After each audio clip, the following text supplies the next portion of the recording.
ఆశ వెళ్ళిపోవడంతో నా జీవితంలో ఒక అధ్యాయం ముగిసిపోయిందనుకున్నానే కానీ అంతస్తులుగా పెరుగుతున్న ఈ బిల్డింగ్లో మరో అధ్యాయం మొదలవుతుందని ఊహించలేదు.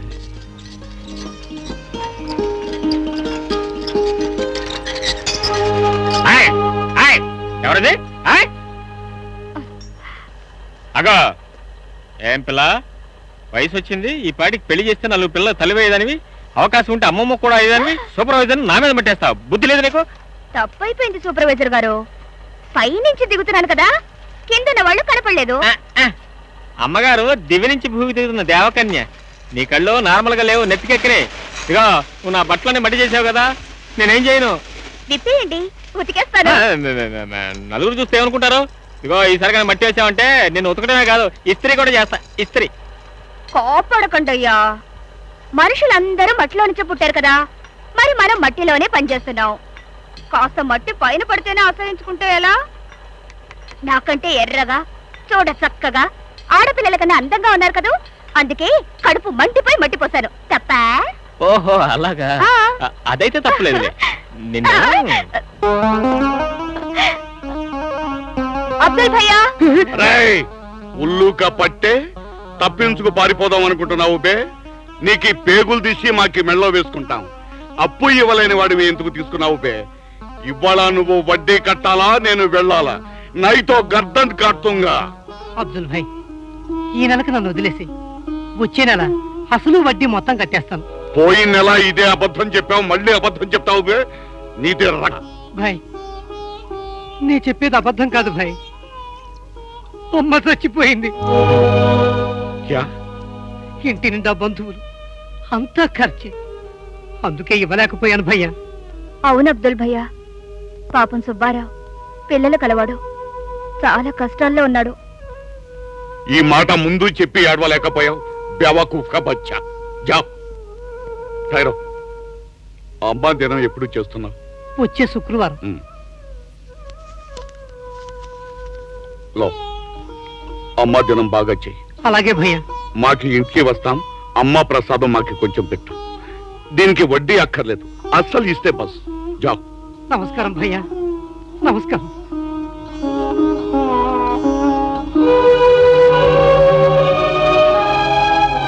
అబ్దుల్ భాయ్, డబ్బు కోసం మనుషుల ప్రాణాలు తీసేవాళ్ళనే చూస్తున్నావు, కానీ నువ్వు డబ్బుతో వడ్డీ వ్యాపారం చేసే మనుషుల్లో కూడా మానవత్వంగా నిరూపించావు. అభినందిస్తున్నావు. సూపర్వైజర్ బాబు గారు, మా అబ్దుల్ భయ్యా మంచి వాళ్ళకి మంచివాడు, చెడ్డ వాళ్ళకి చెడ్డవాడు. అప్పు తీసుకొని నిజంగా ఇవ్వలేకపోతే వదిలేస్తాడు. మోసం చేయాలని చూసారో పీకలి కత్తిరించేస్తాడు.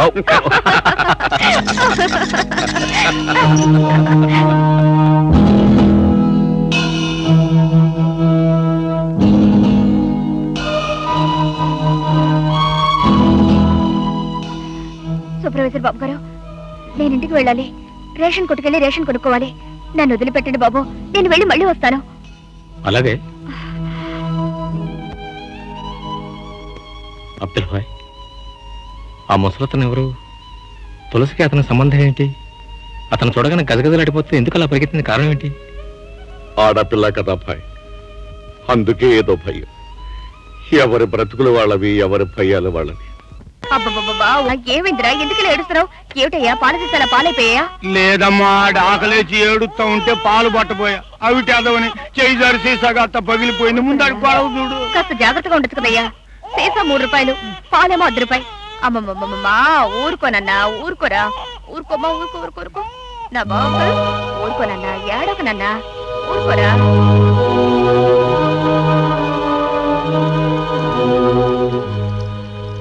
తులసి,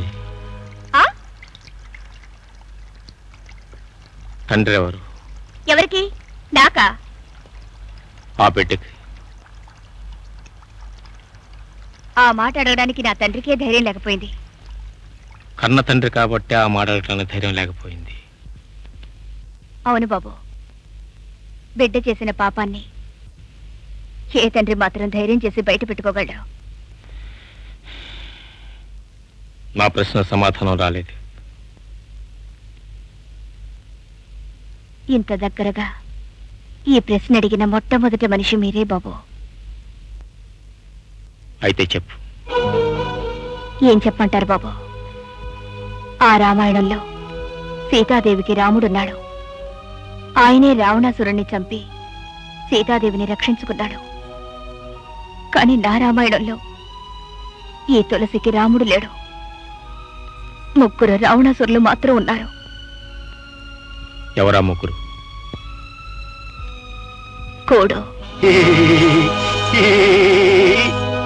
గుడ్డ, కొంప. ఆ 3 రావణాసురులు కన్నబిడ్డే ఆ బిడ్డ. రోజు నా కోసం కాళ్ళేడ్చుకుంటూ వస్తాడే, అతనే మా నాన్న. ఫ్యాక్టరీలో పనిచేసేవాడు. ఒకరోజు ఫ్యాడ్ మిషన్లో పడి కాళ్ళు పోయాయి. ఉద్యోగం పోయింది. ఇరుగు పొరుగు వాళ్ళు చేసినంత కాలం మాకు సాయం చేశారు. కానీ ఎన్నాళ్ళు? చివరికి మేమే మురికిపేటకు చేరుకున్నాం. మా పరిస్థితికి దయదలిచి ఇచ్చినంత కాలం కిరాణా కొట్లో మాకు అప్పులిచ్చారు. తర్వాత అది కూడా మానేశారు. మేం వారం రోజులు పస్తులున్నాం. మా నాన్నకు ఒళ్ళు తెలియని జ్వరం. అది భరించలేక కొట్టువాణ్ణి బ్రతమాలుకోవడానికి పరిగెత్తాను. సుబ్బిశెట్టి గారు, సుబ్బిశెట్టి గారు, మా అయ్యకు ఒక వారం రోజుల నుంచి జ్వరం. ఆకలితో అలమటించిపోతున్నాడు. ఇంట్లో ఒట్టిపోయిన కుండలు తప్ప ఒక్క బియ్యం గింజలేదు. ఒక్క పావుసేరు బియ్యం ఇప్పించండి. గంజి కాచి మా అయ్య ప్రాణాలు నిలబెట్టుకుంటారు. ఇప్పించండి బాబు, మీకు పుణ్యం ఉంటుంది. గంజి సరే, యా అల్లా, కట్టుకోవడానికి ఒంటి మీద మంచి గుడ్డ కూడా లేదు. ఉంటున్న పాకి 3 నెలలు అద్దె బాకి. ఇంకా ఎంతకాలం వదిలేయాలో? ఇదిగో చిలకల జాక్సను, తిండి లేక అదేడుస్తుంటే మధ్యలో నీ గుడిసెల అద్దెకోలేమిటాయా? పళ్ళు రాలగొడతాను. యా అల్లా. ఇదిగో మూతకళ్ళ మస్తాను. ఇప్పుడు దానికి కావలసింది నీ కొట్లో గుడ్డలు కాదు, నా కొట్లో తిండి గింజలు. చూడు తులసమ్మా, లోపల గొడవంలో మంచి బియ్యం ఉన్నాయి. నీకెన్ని కావాలంటే అన్ని పట్టుకెళ్ళు. లోపలికి వెళ్ళమ్మా, వెళ్ళు. చీలక చక్కగా బోల్ని చిక్కింది. పదండి, ఓ పట్టు పడదాం.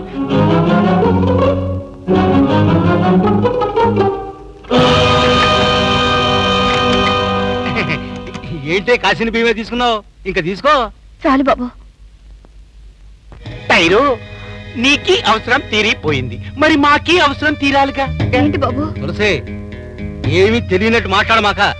చేరు బియ్యం ఊరికినే ఇచ్చేయడానికి నేను పిచ్చోడ్నా? మరి సొగసైన నీ అందం నంచుకుందామని లంచం ఇచ్చానంతే.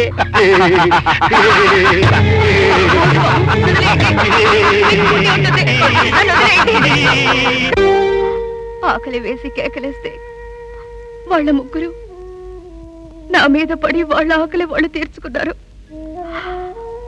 నా కంచి నీళ్ళు, నా పూరి గుడిసె, నా చెరుగు పాతలు మాత్రం నాకు మిగిలే. ఏం బాబు, చాలా విచిత్రంగా ఉంది కదా ఈ తులసి రామాయణం. రాముడు లేని రామాయణం, ఒంటి తల రావణాసురులు ఉన్న రామాయణం. సీతగా బ్రతకాలనుకున్న ఈ తులసిని కంచాయి మొక్కను చేసిన రామాయణం.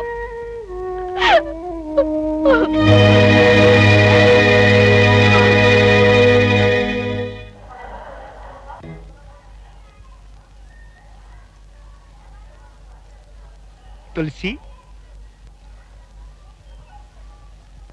ఆవ్ తులసి ఆవ్. ఏంటి మూత కళ్ళ వస్తాను? యా అల్లా, క్యా బాత్ హై తులసి. మాకి నీ మీద ఉన్న మొహబ్బత్ మర్చిపోయి మాట్లాడుతున్నావు. ఏ దేఖో షర్త్, హమారా బచ్చా కే లియే, సమझा नहीं? मन की బిడ్డ కోసం. తులసి, मन की బిడ్డ పేరు ఏం పెట్టినావు? దేఖో, ఆడు పుట్టింది 3కి అయినా పేరు మాత్రం మంది ఉండాలి. మేరా బాప్ కా నామ్ చిన్న మీరా. అచ్చా హైనా? ఓ రకో, దానికి పెట్టు. నీ మనవడికి ఏం పేరు పెట్టావు మూత కళ్ళ మస్తాను? క్యా మన్మడ్? నాకీ కూతురికి పెండ్లే కాలేదు, మన్మడ్ ఎట్లా వస్తాడు? పెళ్లి కాకముందే నీ కూతురికి కడుపుచ్చింది. అది తీసేయడానికి దాన్ని హాస్పిటల్లో చేర్చావు. నువ్వు షూ అన్నా నిజం అబద్ధం కాదులే.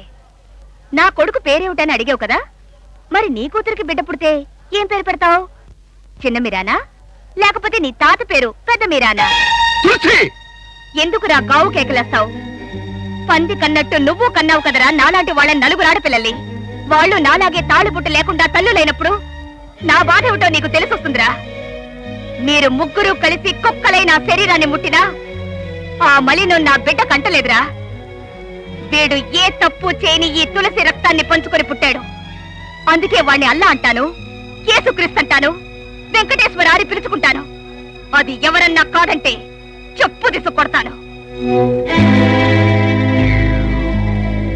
అరే భాయ్, విన్నారు కదా? అంతా విన్నాను. రాత్రికి పడతాం దాని భర్తం.